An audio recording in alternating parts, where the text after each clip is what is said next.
Hello दोस्तों, कैसे हो? उम्मीद है आप सभी अच्छे और स्वस्थ होंगे। हमारी आज की क्लास होने वाली है हिस्ट्री से। जो दोस्तों पिछली क्लास में मैंने आपको बताया था सिलेबस। सिलेबस के बाद मैंने कुछ टॉपिक कराए थे इसी से संबंधित। सब संबंध भी कराया था, उसमें गुप्त संबंध भी करा दिया था। और दोबारा देखते हैं हम इसको। ठीक है, दोबारा से देखते हैं इसको, अच्छे से समझ में आएगा। अगर वीडियो पसंद आए तो लाइक और शेयर जरूर करें। बहुत विस्तार रूप से हम हिस्ट्री को लेके चलेंगे, जो क्वेश्चन एग्जाम में ही पूछे जाते हैं। दोस्तों यहाँ से एग्जाम में बहुत क्वेश्चन पूछे जाएंगे, गलत नहीं करना है, अच्छे से नोट करना है। ठीक है, एक साइड में हो जाता हूं, जो आप स्क्रीनशॉट ले सकते हैं। फिर क्लास को स्टार्टिंग करेंगे।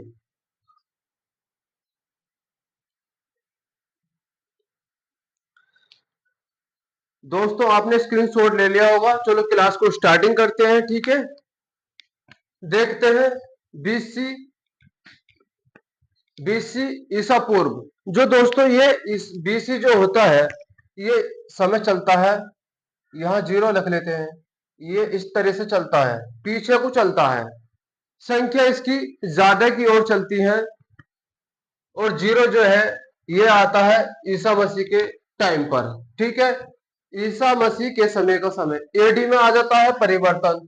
ठीक है, बीसी और एडी में इतना अंतर है। ठीक है, इसको आप समझ में आ गया होगा। ज्यादा की तरफ बीसी रहेगी और जीरो से प्लस में रहेगी हमारी एडी। ठीक है, इतना समझ में आया। देखेंगे गौतम बुद्ध। गौतम बुद्ध को दोस्तों हम अच्छे से अगली वीडियो में पढ़ेंगे।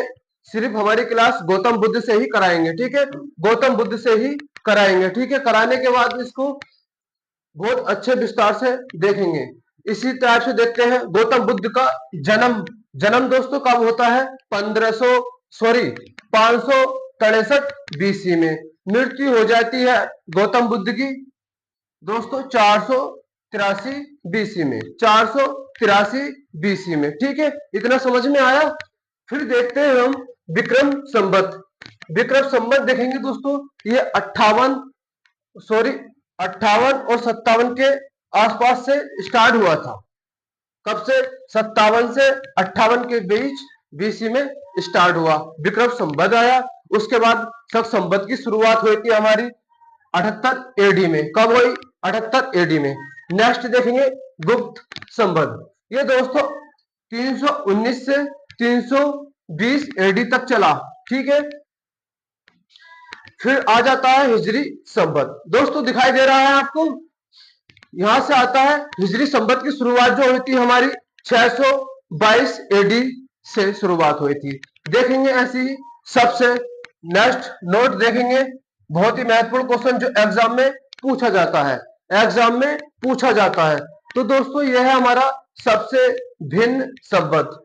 सबसे भिन्न संवत हमारा कौन सा है? विक्रम संवत। दोस्तों विक्रम संवत की स्थान जो मानते हैं हम उज्जैन के स्थानीय राजा, इस उज्जैन के स्थानीय राजा, इनकी उपाधि होती है विक्रमादित्य ने। कुल उपाधि इन्होंने की थी, कितनी की थी दोस्तों? इतना समझ में आना चाहिए, कितनी की थी? 14। 14 की थी इन्होंने। फिर देखेंगे शक संवत। शक संवत हमारा आया था 78 एडी में। क्यों आया था 78 एडी में? इसकी शुरुआत हुई 78 एडी में।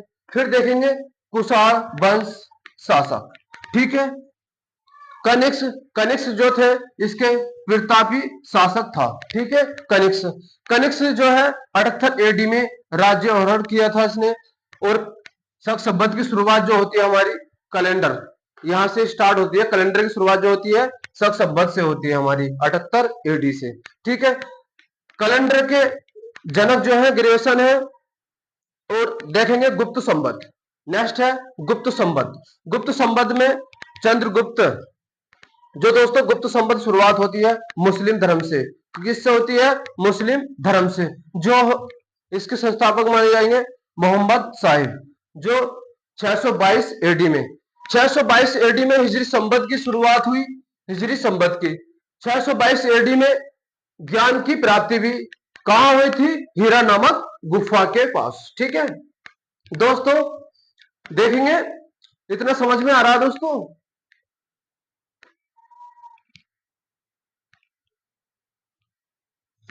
यजुर्वेद। क्या देखेंगे? ऋजुर्वेद। दोस्तों ऋजुर्वेद का भी एक हमारा उपवेद होता है। क्या होता है? उपवेद होता है। देख लेंगे कौन सा होता है। यजुर्वेद का उपवेद हो जाएगा हमारा धनुर्वेद। दोस्तों क्वेश्चन में पूछेगा ऋजुर्वेद का उपवेद कौन सा है, 4 ऑप्शन देगा और नेक्स्ट शेष देगा हमारे अथर्ववेद के दे देगा, सामवेद का और ऋग्वेद के उपवेद दे देगा और एक ये दे देगा।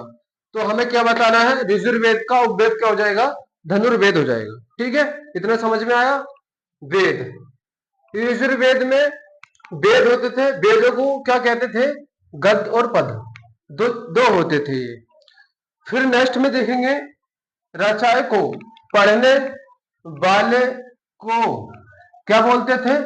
अथर्वी बोलते थे, अथर्वी बोलते थे। ठीक है, फिर देखेंगे नेक्स्ट में सामवेद। क्या आ जाएगा? सामवेद। सामवेद का भी एक हमारा क्या होता है? उपवेद होता है। उपवेद होता है हमारा गंधर्ववेद। फिर देखेंगे रचाय को, पढ़ने वाले को क्या बोलते हैं? उदात बोलते हैं। फिर इसमें जनक संगीत। नेक्स्ट देखेंगे अथर्ववेद, हमारा आ जाएगा अथर्ववेद।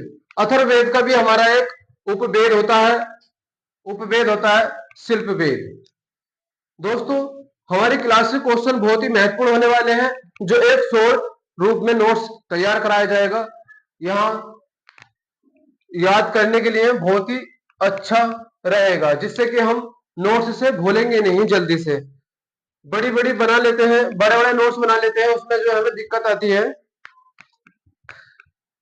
देखेंगे अथर्ववेद में रचाय को, पढ़ने वाले को ब्रह्मा कहा जाता था। क्या कहा जाता था?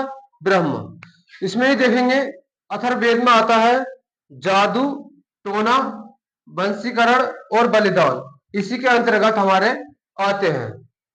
नेक्स्ट में देखेंगे कन्या के जन्म की निंदा करना, इसके अंतर्गत आते हैं। देवता, देवता को दोस्तों यहाँ प्रजापति के रूप में समझते थे और इनकी 2 पुत्रियां हुआ करती थी, सभा सेमिति। नेक्स्ट देखेंगे वेदांत। वेदांत की संख्या हमारी 6। शिक्षा 2 में, ज्योतिष, कल्प, निरुक्त, छंद और व्याकरण। फिर देखेंगे नेक्स्ट में हमारा आ जाएगा पुराण। क्या हो जाएगा? पुराण। पुराणों की संख्या कितनी होती है? 18। सबसे पूछेगा सबसे प्राचीन पुराण कौन सा है, तो कौन सा बताएंगे? मत्स्य पुराण। ठीक है, मत्स्य पुराण। इतना समझ में आया। पुराण के भी एक रचयिता होते हैं, रचयिता का नाम लोमहर्ष, उग्र सर्वा, 2 को माना जाता है। ऑप्शन में आना दोनों आ जाए तो दोनों को लगाना, एक वैसे तो एक ही देगा। ठीक है, नोट में कर लेंगे, बहुत ही महत्वपूर्ण क्वेश्चन यहां से पूछे जाते हैं। विष्णु पुराण किससे संबंध है? हमारा मौर्य वंश से। यहां से क्वेश्चन दोस्तों पूछता ही है हर एग्जाम में। वायु पुराण दोस्तों ये गुप्त वंश से संबंध है। मत्स्य पुराण सातवाहन से। शक संबंध देखेंगे 78 एडी में। कैलेंडर, कैलेंडर भी हमारे 2 रूप से चलते हैं, एक तारीख के हिसाब से, एक चलता है दिनों के हिसाब से, चैत और वैशाख। ठीक है, इन्हीं को बोलते हैं हिंदी का रूप। मार्च ये इंग्लिश के रूप में आते हैं। 22 मार्च को हमारा चैत का दिन होता है। ठीक है, फर्स्ट। और फागुन होता है हमारा 21 मार्च, जो अंतिम, ये प्रथम में हो जाएगा, प्रथम माह। अंतिम माह हमारा हो जाएगा फागुन। यहां देख लेंगे अंतिम माह। दोस्तों वीडियो पसंद आए तो लाइक और शेयर और चैनल को सब्सक्राइब करें, बेल आइकन जरूर दबाएं, जिससे कि नेक्स्ट वीडियो का नोटिफिकेशन आपके पास पहुंच जाए। थैंक यू दोस्तों, मिलते हैं नेक्स्ट वीडियो में।